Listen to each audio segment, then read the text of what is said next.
All right, guys, good morning to you. Today's 11th of August, 2025. Crazy Market Talk with Kel, where logic meets profit. All right, so this morning we started early because I need to fly very soon. So that's why we have it in the morning so early. Thank you for coming in. And of course, disclaimer apply as usual. Please do your risk management accordingly. And later on, we'll talk about the KCL signal. The KCL that's on our day chart is a very powerful tool. And later on, we will be talking about that. So watch out for that. Okay, let's look some fundamental first. Last week, someone actually mentioned to me that they missed my fundamental. So I do a little bit fundamental for all of you for this morning. Now, NVIDIA claps back against the Chinese accusation of its H20 chips posed as a security risk. In short itself, the Chinese are saying that NVIDIA is actually posing a security risk, and definitely it's on the US side. And the Chinese reportedly want US to relax AI chip export control for the trade deal because obviously itself, the chips are all from NVIDIA and they are from US. So the Chinese really wants, that they have a chance in this market. All right, so NVIDIA and AMD to pay 15% of the China chips sales revenue to the US government. All right, so that is why you see the NVIDIA shares is now at the biggest, most expensive point right now. Okay, NVIDIA number one is now having 8% of the entire S&P 500. That means the S&P 500, right? NVIDIA itself alone controls 8% of it. Oh my God, it's ridiculous. This is the biggest, largest holding weightage of a company in the entire S&P history. All right, I'll be doing an MAO video shortly on that. So number two, it is now the most expensive level. It's more than $180. All right, it's historical high for itself. Third, all right, this company has the highest PE also at 58 of the S&P 500.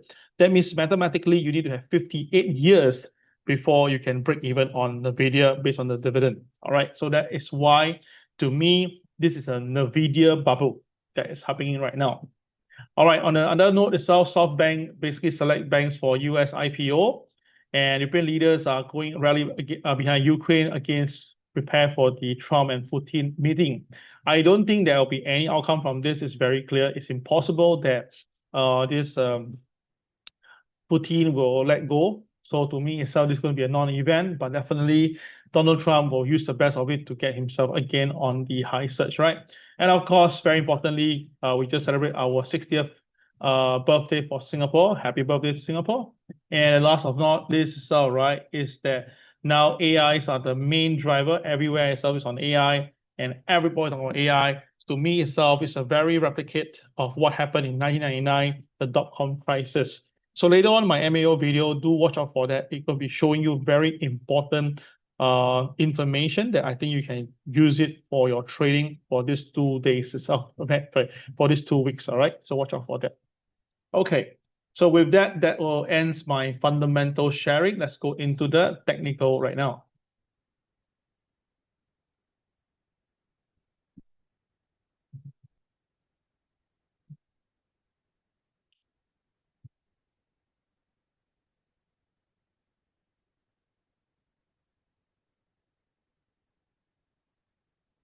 Okay, so first of all, this is the US Dow Jones. Now, for those instantly who spotted it, do take note there is no pivot for the Dow today. You don't see the pivots, right? So this is actually tell you that today's the opening price, which is at 44,232, is a very important decider. If the market chooses to stay above OP, the market will go up, as simple as that. If the market chose below OP, the market will go down. Okay, so the OP will be the very big decider for the US Dow Jones. Now, the thing is this, the Dow Jones, we saw that if it goes up itself, right, the first target it will be going for will be the MA30, which is 44,342. All right, it's about 100 points on where we are right now.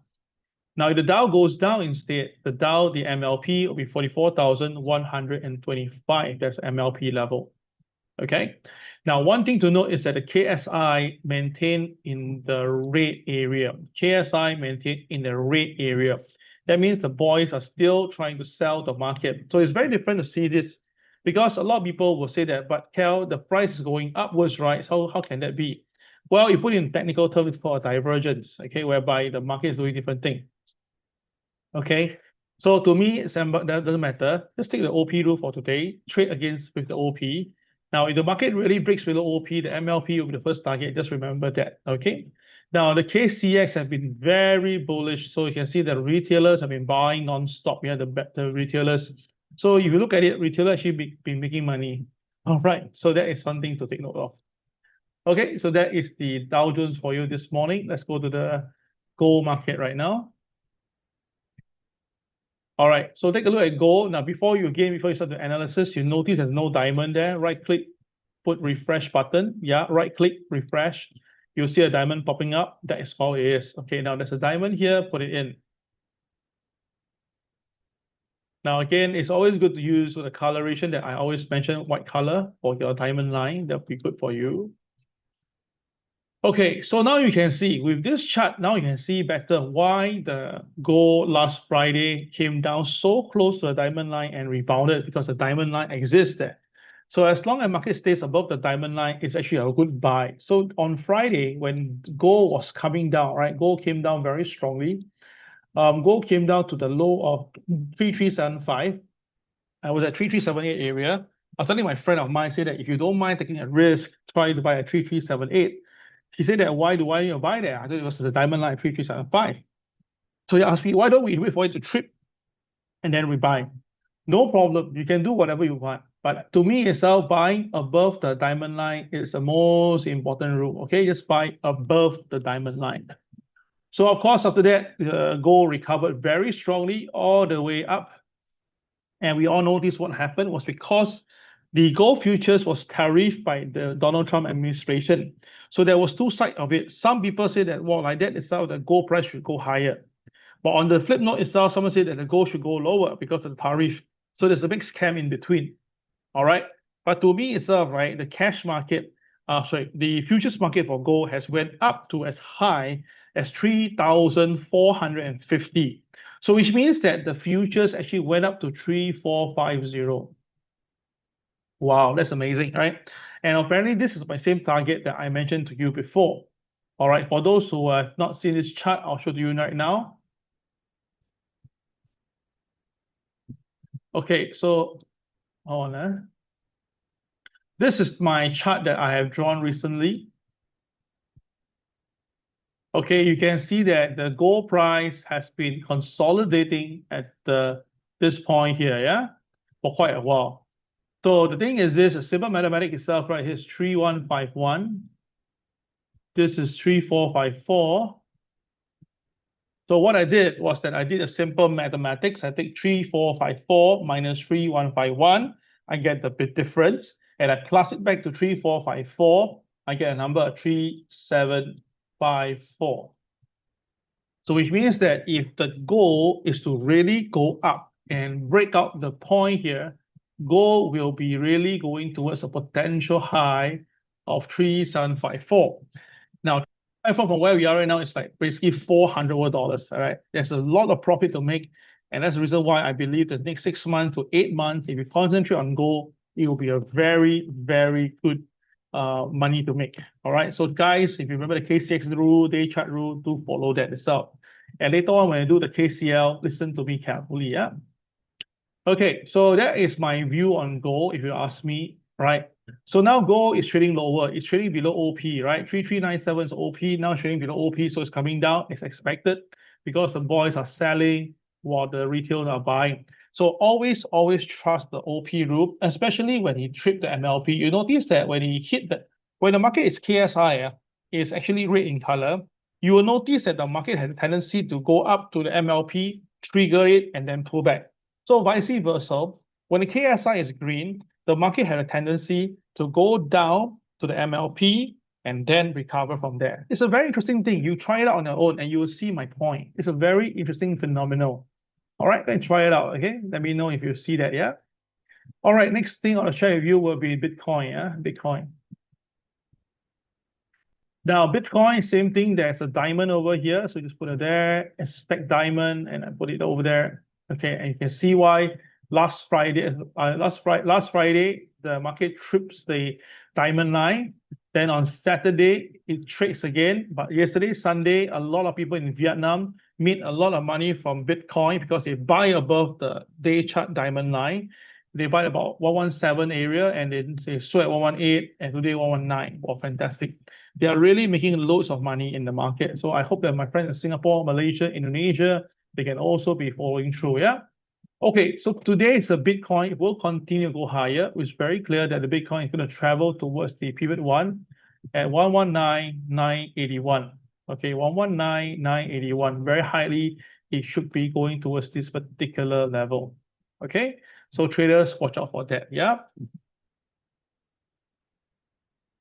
Okay, let's do some currency. And one currency that I want you to focus this week itself, it will definitely be the dollar yen.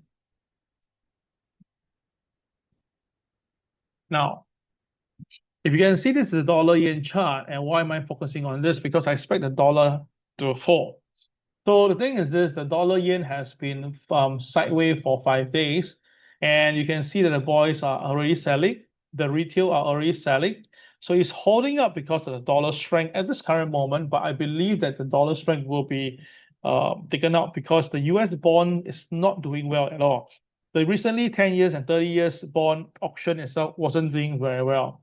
So I believe that there will be pressure coming in on the dollar, between the dollar to fall. Now, if the dollar is to fall, right, the dollar yen is expected to come down. And because the KSI is red in color right now, there is a very high chance that the dollar will fall to here, which is dollar yen, about 146.70. So it means that right now, the current price now is 147, right? 147.60, okay, current price. I believe they're going to come down all the way to 146.70. Okay, so now it's 0.60. I believe there's a 90 pips downside for the dollar yen. But now the dollar yen is trading above OP, so I will wait for a while. Now you notice that the dollar yen has two MAs beside it, which is MA 30 and MA 200. Now the both of them are very, very close to the current price. So which means right now you can see it's being resisted by the MA 30. So if the market do fall, all right, there is a very high chance that the market will drop below. Okay, it will drop below towards the opening price, and it may even trip lower to MA 200. And when that happens, you have two MAs being blocked, two MAs blocking it. There's a very high chance it will pull back towards the target that I mentioned. Yeah. So watch out for this. I think this is going to be a good trade. If you ask me, so I'll put some little trades over there to make this 90 pips on the market. All right. So that will be all for this morning, the first part of the session. We'll take a short 1-minute break. We'll come back to talk about the KCL. And then you'll really enjoy how to use this KCL to your advantage. So come back in 1 minute's time. Thank you very much. We'll take a short 1-minute break.